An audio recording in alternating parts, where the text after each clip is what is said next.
Hello student, আজকের class আলোচনা করব তোমাদের ফার্স্ট ইউনিট টেস্টের 7 নম্বর স্কুলের কোশ্চেনগুলো নিয়ে। পেজ নম্বর 169, গ্রুপের একের দাগের কোশ্চেন। একের দাগের প্রথম কোশ্চেনে বলেছে প্রদত্তগুলির মধ্যে গ্রিনহাউস প্রভাব সৃষ্টিতে সবচেয়ে বেশি অবদান হলো। এটার সঠিক উত্তর হবে অপশন বি, মিথেন। গ্রিনহাউস প্রভাবের জন্য সবচেয়ে বেশি দায়ী হচ্ছে কার্বন ডাইঅক্সাইড, কিন্তু এখানে অপশনে কার্বন ডাইঅক্সাইড নেই। যদি কার্বন ডাইঅক্সাইড থাকতো তাহলে অ্যান্সার হতো কার্বন ডাইঅক্সাইড। আর অপশন এ তে দিয়েছে দেখো সিএফসি। সিএফসি হচ্ছে ওজোন স্তর ধ্বংসের জন্য দায়ী, সবচেয়ে বেশি হচ্ছে সিএফসি। বোঝা গেছে? পরের কোশ্চেন, এসটিপিতে 11.2 লিটার কার্বন ডাইঅক্সাইডের ভর হচ্ছে 22 গ্রাম হলে এসটিপিতে 11.2 লিটার অক্সিজেনের ভর কত? কার্বন ডাইঅক্সাইডের ক্ষেত্রে জানো যে এসটিপিতে 22.4 এর ভর হচ্ছে 44। 22.4 এর 44 কিভাবে হচ্ছে? কার্বন আর অক্সিজেন। কার্বনের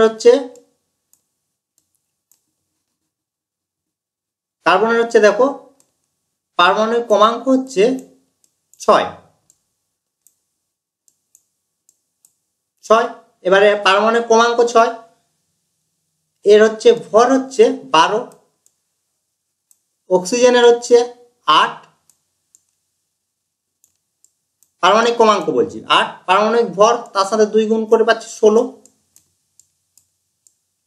আর দুটো অক্সিজেন আছে তাহলে 16 হচ্ছে 32 দুটো অক্সিজেনের জন্য, আর কার্বনের হচ্ছে 12, তাহলে পাচ্ছি 44। এইভাবে আসছে 44।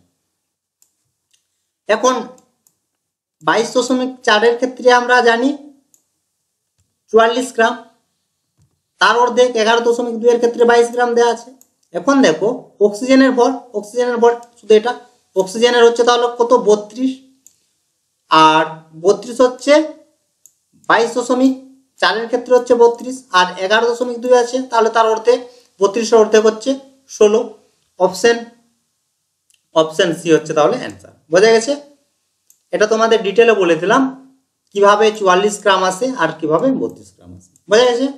পরের কোশ্চেন দেখো, 24 সেমি ফোকাস দৈর্ঘ্যের অবতল দর্পণকে জ্বলে যার প্রতিসারাঙ্ক দিয়েছে 4/3 ডোবালে দর্পণটির ফোকাস দৈর্ঘ্য কি হবে? এটার কোনো পরিবর্তন, ফোকাস দৈর্ঘ্যের কোনো পরিবর্তন হবে না। অপশন বি হচ্ছে অ্যান্সার। পরের কোশ্চেন, 1.5 প্রতিসারাঙ্ক বিশিষ্ট কোন মাধ্যমের আলোর বেগ কত? প্রতিসারাঙ্ক মিউ সমান হচ্ছে c/v।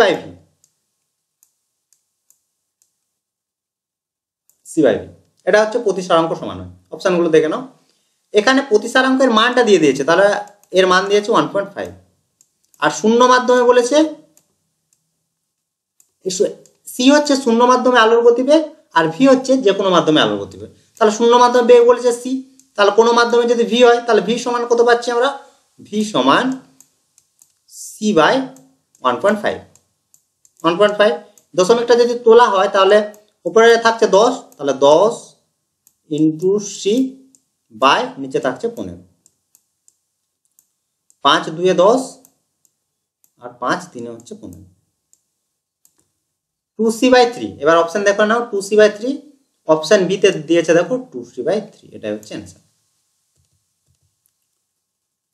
পরের কোশ্চেন, প্রতিসরণের সময় আলোর কোন ধর্মটি অপরিবর্তিত থাকে? আলোর কম্পাঙ্ক সব সময় হচ্ছে অপরিবর্তিত থাকে। পরের কোশ্চেন, প্রদত্ত মৌলগুলির মধ্যে কোনটির পরমাণুর আকার ক্ষুদ্রতম? এটা তোমাদের আগেও বলেছিলাম যে মৌলগুলো দেওয়া থাকবে সেগুলোকে আমাদের প্রথমে সাজাতে হবে। দেখো এটা হচ্ছে প্রথম শ্রেণী, এটা হচ্ছে প্রথম শ্রেণী, এটা হচ্ছে দ্বিতীয় শ্রেণী। প্রথমে লিথিয়াম, যেগুলো রেড কালার করেছে সেগুলো অপশন দেওয়া আছে। তাহলে দেখো লিথিয়াম আছে, নিচে আছে সোডিয়াম, তারপরে বেরিলিয়াম আছে, তারপর আছে ম্যাগনেসিয়াম আছে।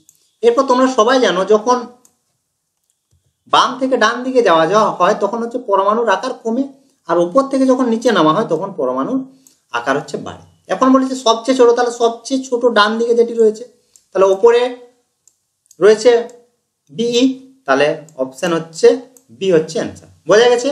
প্রথমে আমাদের কাজ হবে যেগুলো দেওয়া আছে সেগুলোকে আমাদেরকে সাজাতে হবে, তারপর আমাদের দেখতে হবে যে বাম থেকে ডান দিয়ে গেলে পরমাণুর আকার বা যেটি দেওয়া থাকবে, এখানে যেমন পরমাণুর আকার দিয়েছে, অনেক সময় তড়িৎ ঋণাত্মকতা দিতে পারে, জারণ বিজারণ দিতে পারে, তাহলে সেটাকে আমাদের দেখে নিতে হবে যে ডান থেকে বাম দিয়ে গেলে কি হয় আর উপর থেকে নিচে গেলে কি হয়, তারপর অপশন দিকে আমাদের দেখতে হবে। বোঝা গেছে? তাহলে এটার দেখো সবচেয়ে ডানে আছে বেরিলিয়াম আর উপরে আছে, তাহলে বেরিলিয়ামের আকার হচ্ছে সবচেয়ে ছোট, অপশন বি হচ্ছে অ্যান্সার।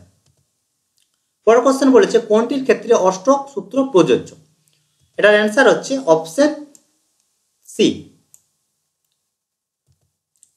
গ্রুপ বির কোশ্চেন, গ্রুপ বির প্রথম কোশ্চেন বলেছে এসআইতে প্রমাণ বায়ুমণ্ডলীয় চাপের মান dash newton per metre square. Answer হচ্ছে 1.013 into 10⁵ newton per metre square.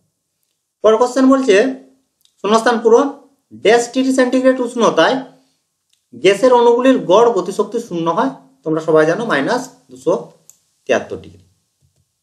পরের কোশ্চেন কয়লার তাপন মূল্য কেরোসিনের থেকে বেশি, তাহলে এটা হবে মিথ্যা, কেরোসিনের তাপন মূল্য হচ্ছে বেশি হয় কয়লার থেকে।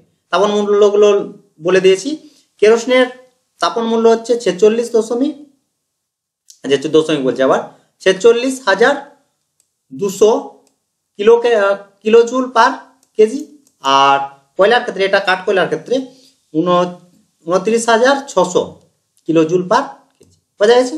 এই হচ্ছে দুটোর তাপন মূল্য। তাপন মূল্যগুলো তোমরা একটু দেখে নেবে, তার কারণ ক্রম হিসেবে অনেক সময় দেয়, কিছুগুলো দিয়ে দিলে, এখানে যেমন কেরোসিন আর কয়লা দিয়েছে, এখানে 4টা দিয়ে দিল, তারপর ক্রম হিসেবে সাজাতে বলে, তার জন্য তাপন মূল্যগুলো একটু দেখে রাখবে। পরের কোশ্চেন যানবাহনের জ্বালানি হিসেবে ইথানল ব্যবহার করা হয়, এটা হবে মিথ্যা। হচ্ছে ইথানল ব্যবহার করা হয় কার সঙ্গে? পেট্রোলের সঙ্গে। সে তোমার পেট্রোলের সঙ্গে 10% ইথানল ব্যবহার করা হয়। এখানে বলেছে ইথানল ব্যবহার করা হয় জ্বালানি হিসেবে, তাহলে যদি বলতো পেট্রোলিয়ামের সঙ্গে ইথানল ব্যবহার করা হয় তাহলে হতো সত্য। পরের কোশ্চেন বায়ুমণ্ডলের কোন স্তরের উষ্ণতা সবচেয়ে কম?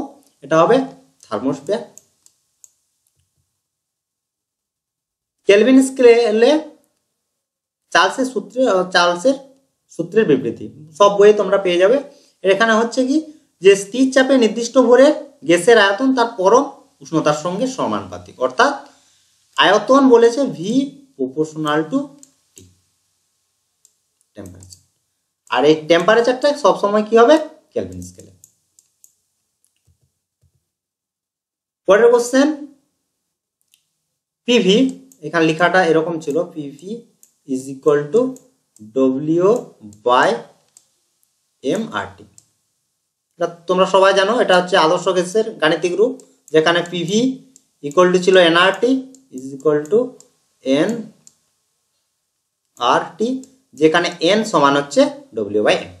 এম এর একক হচ্ছে মোল, গ্রাম পার মোল বা গ্রাম মোল to the power 1, mole inverse, গ্রাম পার মোল, এটা হচ্ছে অ্যান্সার।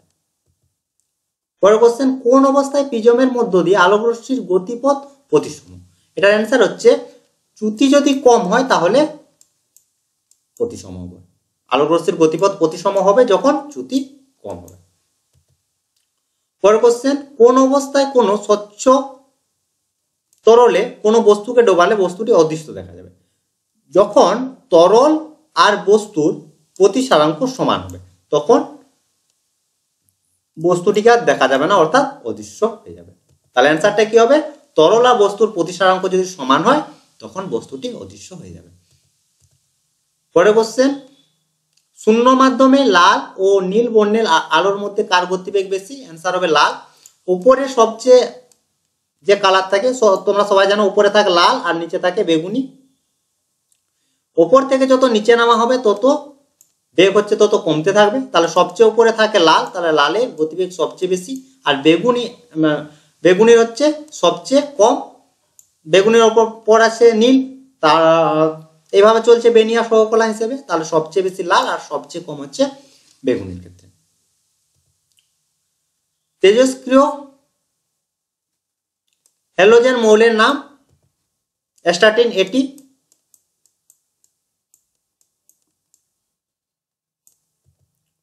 পরের কোশ্চেন, CaH2 যৌগটি সমযোজী না তড়িৎযোজী? দেখো মুখস্থ এগুলো করার কোনো প্রয়োজন নেই, শুধু তোমাদের জানতে হবে যে এইগুলোর পারমাণবিক ক্রমাঙ্কগুলো, নাহলে তোমরা করতে পারবে না।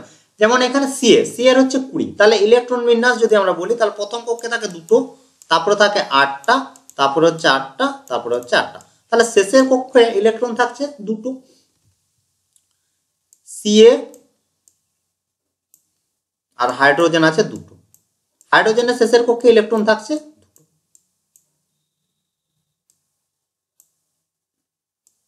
আর এখানে আছে 2টো, এইখানে একটা দিয়ে দিল হাইড্রোজেনকে আর এখানে একটা হাইড্রোজেনকে দিয়ে দিল, তাহলে আমরা পাচ্ছি 2টো যদি দিয়ে দেয় তাহলে সি এর শেষ কক্ষে ইলেকট্রন থাকছে 8টি, 2 8 8 থাকছে, তাহলে অষ্টক নিয়ম পূর্তি হচ্ছে। আর এর ক্ষেত্রে হাইড্রোজেনের শেষের কক্ষপথে ইলেকট্রন থাকছে 2টো। বোঝা গেছে? তাহলে তাহলে একটা মৌল যখন অন্য মৌলকে ইলেকট্রন দিবে তখন হবে তড়িৎযোজী বা আয়নীয়, আর যখন দুটি মৌল পরস্পরকে ইলেকট্রন প্রদান করবে তখন যে বন্ধন তৈরি হয় তখন সেটা হয় সমযোজী বন্ধন। বোঝা গেছে? তাহলে যৌগটি হচ্ছে তড়িৎযোজী, অ্যান্সারটা হচ্ছে তড়িৎযোজী। তো এই ছিল আজকের ক্লাস, আশা করি আজকের ক্লাসের কোশ্চেনগুলো তোমরা বুঝতে পেরেছো। যদি কোনো সমস্যা থাকে অবশ্যই কমেন্ট করে জানাবে। এর বাইরেও তোমাদের যদি কোনো কোশ্চেন থাকে তাহলে তোমরা আমাকে হোয়াটসঅ্যাপ করতে পারো। তো আজ এই পর্যন্ত, তোমরা সবাই ভালো থেকো, বাই বাই।